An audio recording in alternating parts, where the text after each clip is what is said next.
En un mundo donde todos andan extremadamente apresurados, donde las noticias del día más que aliento traen preocupación, 26,000 muertos, donde el extender la mano escasea cada día más, por favor, llega una palabra fresca de aliento que trae restauración. Justo a tiempo, el podcast de Isaura Maleno. Hola, ¿cómo estás? Bienvenido nuevamente a nuestro podcast Justo a Tiempo. Y esta es mi semana favorita, donde celebramos el nacimiento de nuestro Salvador. Y vamos a Lucas capítulo 2, siguiendo con nuestro estudio del libro de Lucas, en la parte que nos habla precisamente del nacimiento de nuestro Salvador. Lucas 2. En el día de hoy voy a tratar Lucas 2 desde el verso 1 hasta el 7. Aconteció en aquellos días que se promulgó un edicto de parte de Augusto César que todo el mundo fuese empadronado. En este primer censo se hizo siendo Cirenio gobernador de Siria, e iban todos para ser empadronados cada uno a su ciudad. Y José subió de Galilea, de la ciudad de Nazaret, a Judea, a la ciudad de David que se llama Belén, por cuanto era de la casa y familia de David, para ser empadronado con María su mujer, desposada con él, la cual estaba encinta. Y aconteció que estando ellos allí, se cumplieron los días de su alumbramiento y dio a luz a su hijo primogénito y lo envolvió en pañales y lo acostó en un pesebre porque no había lugar para ellos en el mesón. El gobierno forzó a José a recorrer esta larga distancia solo para pagar su impuesto.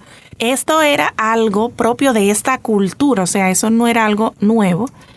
Sin embargo, todo, para que ustedes vean que todo está en el plan de Dios, que aún los reyes, los gobernadores entiendan que están haciendo algo por ellos mismos, todo es dirigido por el Señor. Su prometida, que tenía que ir con él, iba a tener su bebé en cualquier momento. Pero cuando llegaron a Belén no hallaron lugar donde hospedarse. Si leemos las profecías, decía que iban a ser en Belén, pero ellos no vivían en Belén. Así que este censo hizo que se cumpliera la profecía que ya se había anunciado. Sin embargo, como acabo de decir, ellos, aunque todo estaba controlado por el Señor, y estamos seguros de eso, ellos no encontraron lugar donde hospedarse. ¿Saben por qué? Porque no necesariamente cuando hacemos la voluntad de Dios tenemos la garantía, la certeza de que vamos a llevar una vida cómoda. Eso no es lo que nos dice el Señor. De hecho, Jesús mismo es una evidencia del mismo. Jesús no estuvo en palacio ni en castillo, al contrario, vivió una vida humilde, donde él era carpintero, donde estuvo caminando. Así que a nosotros tampoco se nos ha prometido tener una vida cómoda. Eso yo no digo que los que llevan una vida quizás más cómoda no están haciendo la voluntad de Dios, no, porque Dios tiene su propósito y sus planes para cada cosa. Nosotros debemos dejar que Dios dirija nuestra historia. Él sabe por qué permite todas las cosas, porque Dios es que controla toda la historia.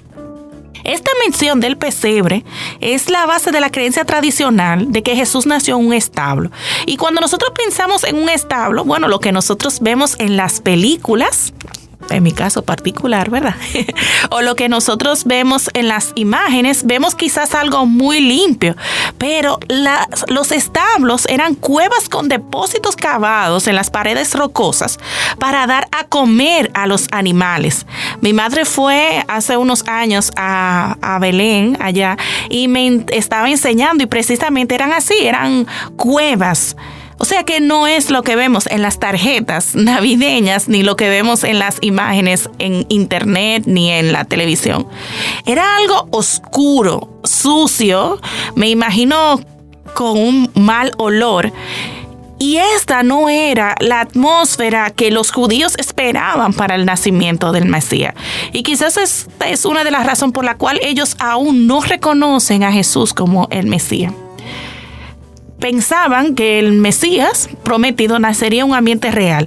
Y a veces hasta nosotros pensamos que nosotros tenemos que tener a una posición o algo superior a la que tenemos porque somos creyentes o porque amamos a Dios o porque Dios controla el universo o por la razón que sea. Dios no te ha prometido, vuelvo a decir, una vida cómoda. Quizás a algunos sí, Dios se la da, a otros no. Dios tiene un plan para cada uno de nosotros y debemos confiar que ese plan es el mejor y es el que nos conviene. No debemos limitar a Dios con nuestras expectativas. Él obra donde se necesite y a veces se necesita en esta oscuridad del pecado. Y Él obrará, aún en lo oscuro saldrá la luz y en lo sucio Él lo limpiará. Si nosotros le permitimos, que Él obre en nuestras vidas, Él lo hará.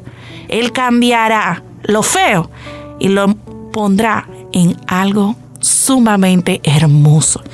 Todo es si nosotros confiamos. Esta historia del pesebre, del nacimiento de Jesús, nos recuerda que nosotros tenemos aún más de lo que nosotros necesitamos.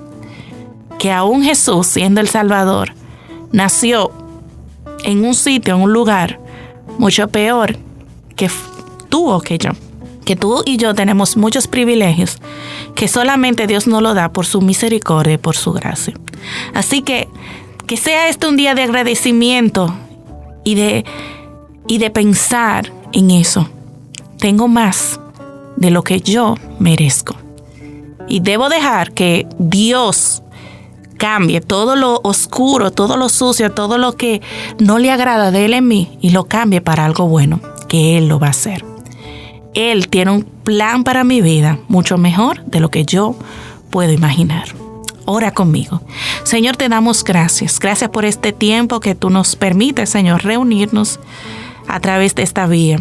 Te pido, Señor, en el nombre de Jesús, que tú sigas obrando en cada uno de nuestros corazones y que en este tiempo nos sirva para reflexionar y también dejar que tú, oh Dios, moldee nuestras vidas, nuestros corazones. Oramos a ti en el nombre de Jesús. Amén y amén. Dios te siga bendiciendo y que tengas un feliz resto del día. Gracias por escuchar el podcast Justo a Tiempo de Isaura Maleno. Sintoniza todos los programas en Spotify, Apple Podcasts, YouTube, Google Podcasts. Esto es una producción de Isaura Maleno y AD Producciones.